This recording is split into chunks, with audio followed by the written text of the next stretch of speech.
John Ulzheimer is known as one of our nation's most recognized credit experts. Having worked for 28 years in the credit industry, John has become one of the most prolific speakers about credit and the go-to authority on answers to credit-related questions. Credit Countdown with John Ulzheimer. Hello, my name is John Ulzheimer, and I'm a consumer credit expert with almost 30 years of experience in the credit reporting and credit scoring industries.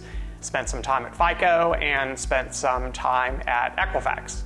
And today I'm going to talk a little bit about how revolving accounts are treated in credit scoring systems, and specifically whether or not revolving accounts are weighted more or less or the same as other types of accounts. And so let's get started by defining the three different types of accounts that appear on credit reports. And these are formally referred to in credit reporting as being portfolio types. And there's three portfolio types that appear on credit reports: revolving accounts, installment accounts, and what are referred to as open accounts. And a lot of people incorrectly presume that the word open means the opposite of closed, meaning that like an open account can be used and a closed account cannot be used. And in this context, that's not what the word open means. And so let's kind of define them backwards and then get rolling on the revolving account description.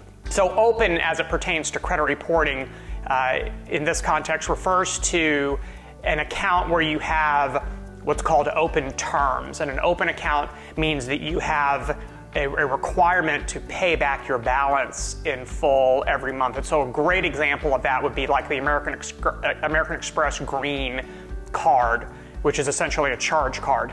Another example would be collection accounts. You don't have terms to pay back collection accounts. You're not making, a $500 a month payment for 6 months. That's called installment.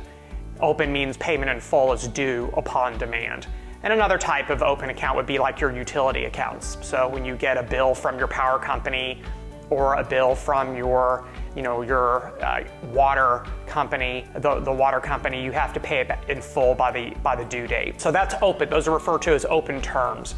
The second type is installment. Installment is going to be a fixed payment for a fixed period of time, and that is going to be like your car loans and your mortgages and your student loans. You pay X dollars per month for Y number of months. Last is the one that we're going to talk about the most today, and that's revolving accounts. And so revolving accounts are going to encompass things like credit cards and home equity lines of credit, where you have a predetermined limit or kind of maximum amount that you can borrow, and then you can borrow as much of that as you'd like, as little of that as you like, and then you pay back some amount month over month over month to service the debt and pay off the principal amount. And that's going to be most commonly, in our discussion today, we're going to most commonly refer to as credit card accounts. Those are revolving accounts. You have a credit limit, a predetermined credit limit. You can draw down into that from that limit, pay off, you get it back, you can draw down again, pay off, you can draw down again. You can do this over and over and over again for many, many years.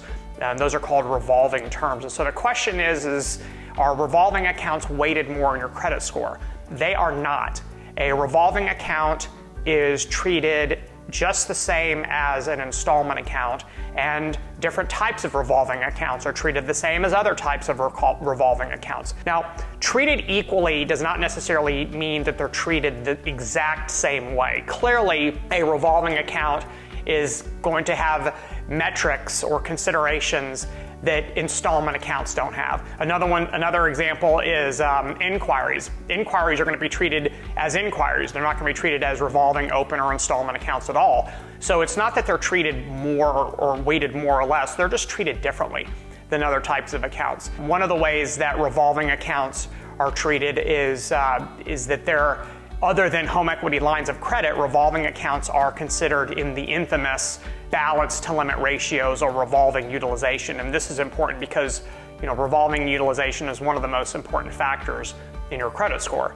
So from in that respect, you have a metric, this balance to limit ratio, that really isn't being considered anywhere else, because it's not considered for collection accounts, it's not considered for inquiries. Installment accounts, you can calculate the balance relative to the original loan amount, but that's not the same as revolving utilization because installment accounts are, fill in the blank, not revolving. And another myth that pops up from time to time, and I get into heated arguments with people about this as if I'm just making this stuff up, is home equity lines of credit, which are in fact revolving accounts because you can draw against the home equity line amount and then pay it back and then draw down against it again. Sounds very similar to a credit card because it is. It's a revolving account. Revolving accounts, the metric, the balance to limit ratio metric, does not consider home equity lines of credit. I know some percentage of you right now are yelling at the screen saying I'm wrong, I don't know what I'm talking about. At FICO, I knew this because of firsthand knowledge because I worked there. It's been verified by FICO a number of times since I left the company that home equity lines of credit are not considered in the revolving utilization ratios that consider credit card accounts. It's only a credit card metric. So in that respect, home equity lines of credit that are revolving are not treated the same way as credit card accounts that are revolving. So again, it's not that one is any more important than the other, it's just treated differently. Look, if you default on a home equity line, a home equity loan, a mortgage, a car loan, a student loan, a credit card, they're all gonna be bad. It's not as if one is gonna be worse than the other. A default is a default is a default. There are other considerations, things like balances associated with defaulted accounts, but from the perspective of how are they weighted, a default is a default regardless of whether you default on a revolving account or if you default on an installment account. And most open accounts on your credit report, for those of you who don't have the American Express green card, most open account or open type of accounts on your credit report, unfortunately, are going to be collections. They are by far the most common open account on a credit report because all collections have payment in full requirements once the demand has been made by the by the debt collector. So think about it from that perspective. Don't obsess about, if I don't have enough revolving accounts on my credit report or I have too many revolving accounts on my credit report. That's not really an issue that should concern you. It's how you're managing the account that's much more important. So to the extent that you have well-aged revolving accounts that are always paid on time, that have a very low balance relative to the limit, or at least a lower balance relative to the limit, these are all things that are going to be good for you in credit scoring systems. They may not be perfectly optimal because you can't just cherry pick the absolute perfect credit card account to have on your credit report. You have to earn it, and then it's got to age, and you can't speed up time. So keep that in mind. You can still have fantastic credit scores even if you have a lot of revolving accounts, limited number of revolving accounts, and really you only need 760 and higher in order to be able to qualify for the best deals that lenders have to offer. There's really no incremental value to having scores that are considerably higher than that. The best published interest rates for almost everything are for people who have 760s and higher. So I hope I was able to answer some of your questions today. If you have any further questions, leave them in the comment section below. If you have questions about other topics, leave them in the section below and I'll see if I can get to them. Thanks a lot for watching. Have a great rest of your day. For more videos and credit tips from John Ulzheimer, go to www.tradelinesupply.com.